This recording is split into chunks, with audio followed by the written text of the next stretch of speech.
Vamos a orar, esta vez va a orar José Ángel. Gracias, Señor, por todo, gracias por los jóvenes, por la clase.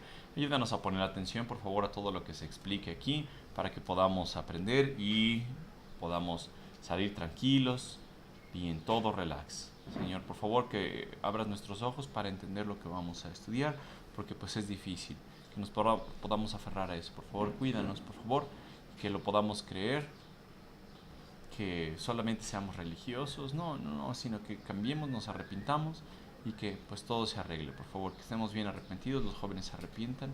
En nombre de Jesús, bendice esta clase y que pongamos atención y por todos que sigamos orando para que pues mañana yo me vaya a poder estudiar, me hagan mi examen, pues sé que está difícil, pero que lo pueda entender a profundidad, que me dé sabiduría. Por favor, ayúdame, gracias en nombre de Jesús. Amén.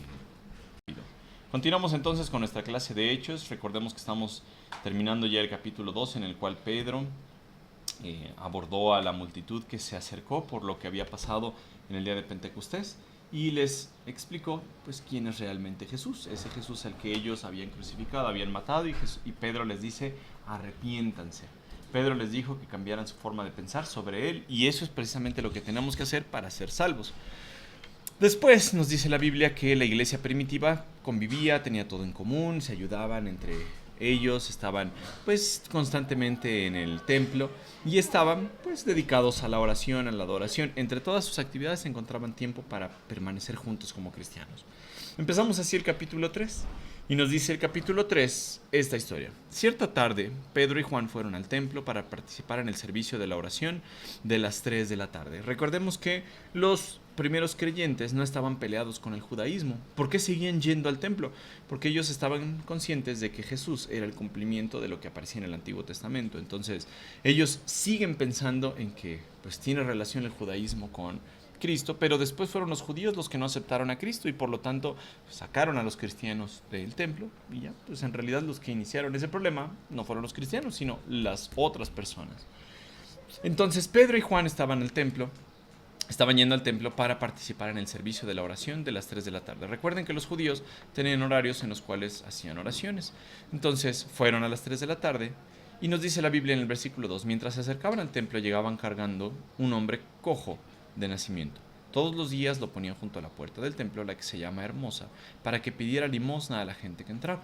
Entonces la gente iba a adorar, la gente iba a pedir perdón por sus pecados, iba a adorar a Dios, a alabar a Dios, y este cojo pues estaba de manera estratégica puesto ahí en el templo, que iba a expiar los pecados o limpiar la culpa de la gente que entraba al templo, pues decir, Señor, mira, justo en la entrada le di una limosna al pobre cojo que estaba ahí.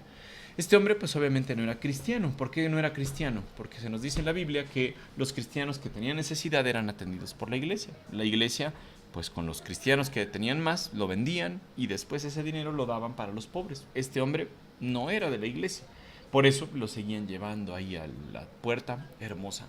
¿Por qué era hermosa? Nos dice parte de la historia que esta puerta era tan grande y tan pesada que se necesitaban 20 hombres para abrirla o cerrarla, porque estaba hecha de cobre, no, de bronce de Corinto. Entonces estaba tan pesada que no la podían mover bien. Pues uno, dos, tres personas, la tenían que mover varios hombres. Y pues era una puerta espectacular. Entonces ahí ponían a este hombre que pues toda su vida había estado cojo. Él nació así, llevaba pues toda su vida, cerca de 40 años, que no caminaba.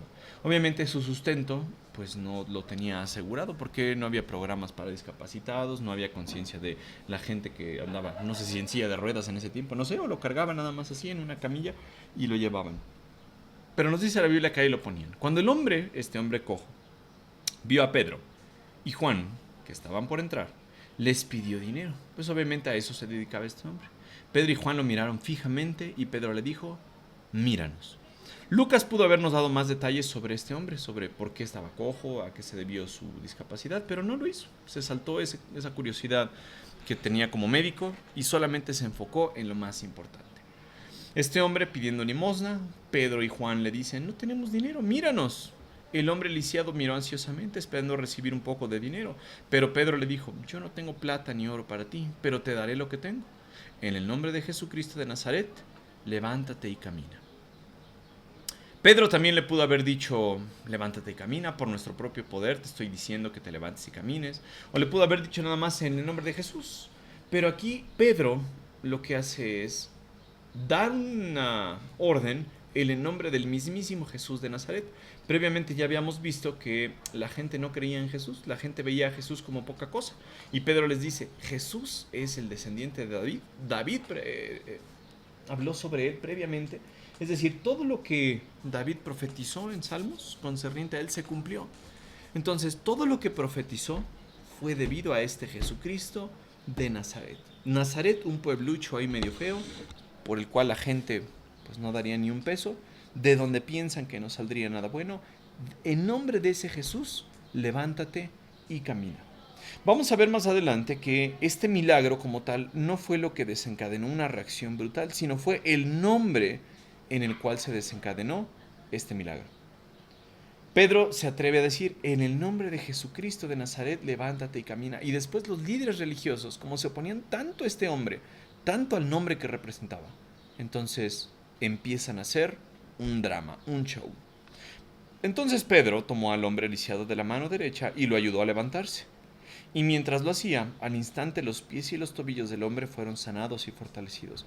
Por ahí se ha dicho que los milagros que Dios hace no son en parte, porque ven que luego en las campañas actualmente dicen, es que vamos a sanar a alguien, va a haber campaña de curación, llega el disque apóstol, sana a alguien, pero esa sanidad llega de manera gradual. Aquí no se nos dice que fue de manera gradual, se nos dice al instante los pies y los tobillos de este hombre fueron sanados y fortalecidos. Yo estaba viendo cómo se tradujo este texto a la lengua de señas mexicanas. Y Guillermo, que fue uno de nuestros maestros, él lo pone así, la mandíbula la desvía y las piernas, en vez de ponerlas derechitas, las pone así dobladas. Y así caminaba este hombre. Entonces nos dice la Biblia en ese momento que sus pies fueron fortalecidos, se le enderezaron esos pies, los tobillos le fueron fortalecidos y este hombre pudo caminar. El milagro hecho en el nombre de Jesucristo de Nazaret se realizó de manera instantánea, no fue parcial, no fue condicionado, se llevó a cabo de manera completa. Versículo 8 nos dice, se levantó de un salto, se puso de pie y comenzó a caminar. No dice que fue llevado a terapia, ni que fue entrenado, ni que tuvo tiempo para que caminara. Nos dice que en ese momento su cuerpo empezó a funcionar bien, cosa que nunca había hecho, y empezó a caminar. Y no solamente a caminar, sino como lo vemos más adelante, dice así, luego entró en el templo con ellos caminando, saltando y alabando a Dios. Sus tobillos, sus piernas, sus rodillas, su sistema nervioso, todo estaba funcionando bien. Eso le llamó mucho la atención a la gente que estaba ahí. Dice, toda la gente lo vio caminar y lo oyó adorar a Dios. El resultado de esto es que este hombre, pues se aferró a Pedro y a Juan, pero la atención la dirigió ¿a quién? Nos dice la Biblia, a Dios. Y el resultado fue que este hombre comenzó a adorar a Dios. Yo les decía que no era parte de la comunidad cristiana porque no se nos dice que la iglesia estaba cuidando de él. Entonces probablemente no era cristiano este hombre. Es sanado en el nombre de Jesús y él se da cuenta que estos apóstoles tienen algo en especial. Versículo 10 dice, cuando se dieron cuenta de que él era el mendigo cojo que muchas veces habían visto junto a la puerta hermosa, quedaron totalmente sorprendidos, nos dice la Biblia. Esta multitud de gente lo veía comúnmente, pero después no relacionaron que este hombre pudiera estar saltando, cantando, alabando a Dios, gritando, dando vueltas. No, como que en su cabeza no era posible, pero después se dieron cuenta, sí es este hombre que ha estado en la puerta hermosa por tanto tiempo. Llenos de asombro, salieron todos corriendo hacia el pórtico de Salomón. Era una parte del templo donde había muchas columnas y que se le había puesto pórtico de Salomón en honor a Salomón, porque obviamente Salomón no había construido esto. Donde estaba el hombre sujetando fuertemente a Pedro y a Juan. ¿Por qué estaba tan cerca de ellos? Por agradecimiento, no sabíamos si por miedo, por sorpresa, porque no sabía qué hacer, quién sabe qué pasó ahí. Pedro vio esto como una ¿qué? Oportunidad. Pedro dijo, de aquí soy, aquí puedo yo predicar más sobre este Jesucristo de Nazaret.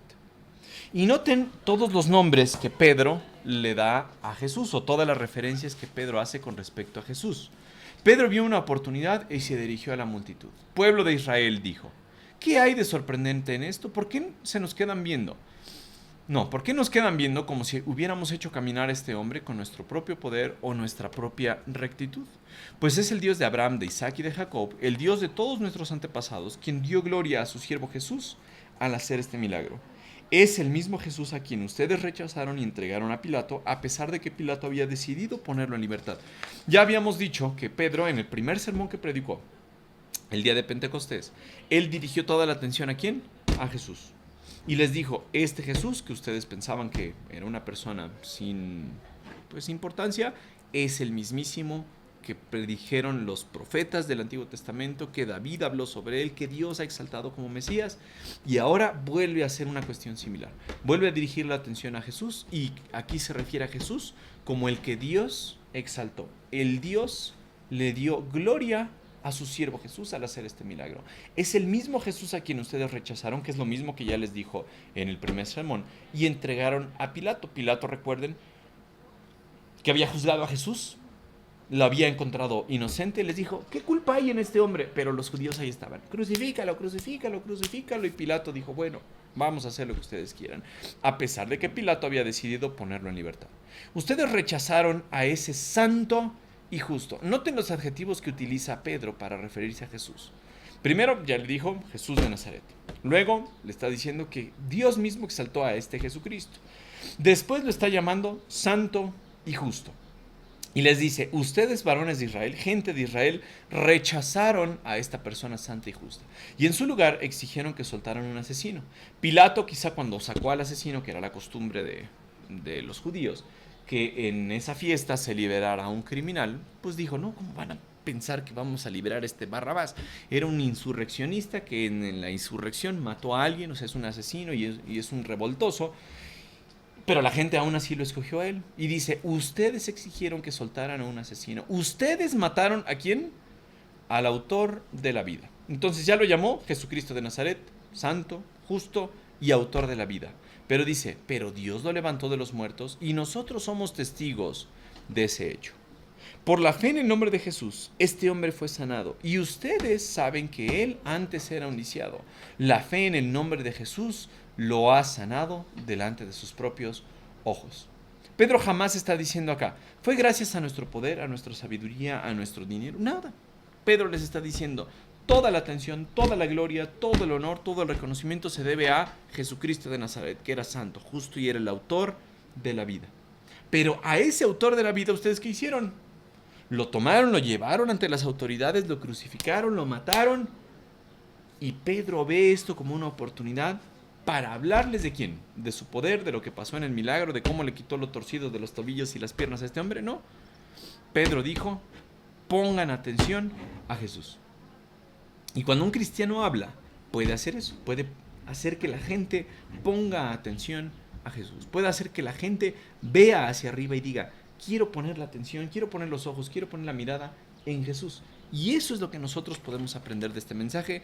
Ya después Pedro se va a dirigir a ellos, en el versículo 17 en adelante. Pedro va a darle un giro a su sermón, que eso vamos a ver en la siguiente clase. Pero hasta ahorita vemos que Pedro exalta a Jesús, les reconoce a los judíos, les dice, el mismo Dios ha exaltado a este Jesús. Y ustedes deben cambiar la manera en la que piensan acerca de este Jesús.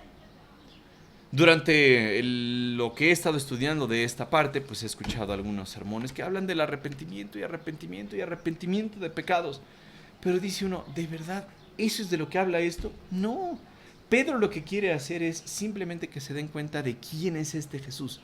Porque cambiando su forma de ver sobre Jesús, es como la gente recibe perdón de los pecados.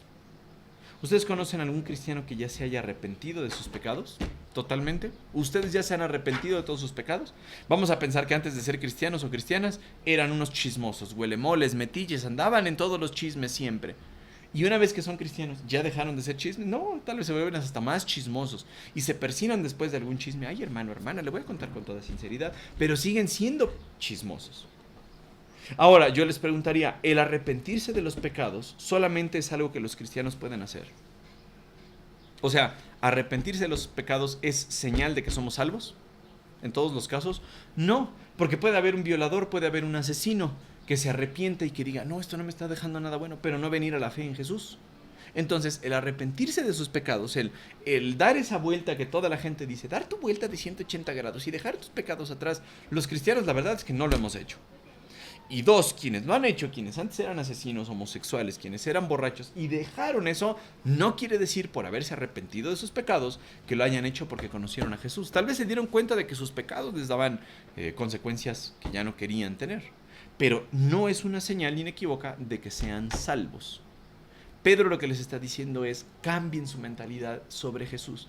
Jesucristo es santo, justo, autor de la vida, el dador de la vida. El Jesús de Nazaret es a quien Dios ha exaltado y en quien ustedes deben poner su fe para poder ser salvos. Dejen de pensar que solamente era un carpintero, era un rascuacho, que Jesús solamente era un buen maestro. Jesús es el Hijo de Dios, el autor de la vida, el Dios mismo, el santo y el justo.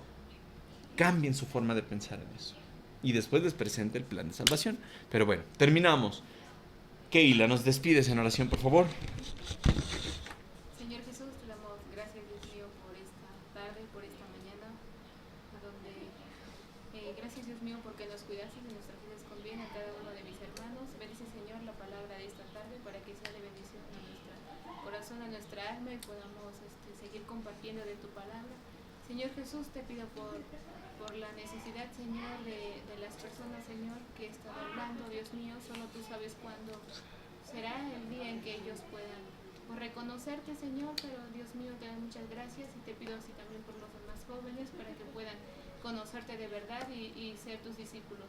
Gracias por todo, Dios, bendice nuestro regreso también y gracias por todo. Amén. Amén.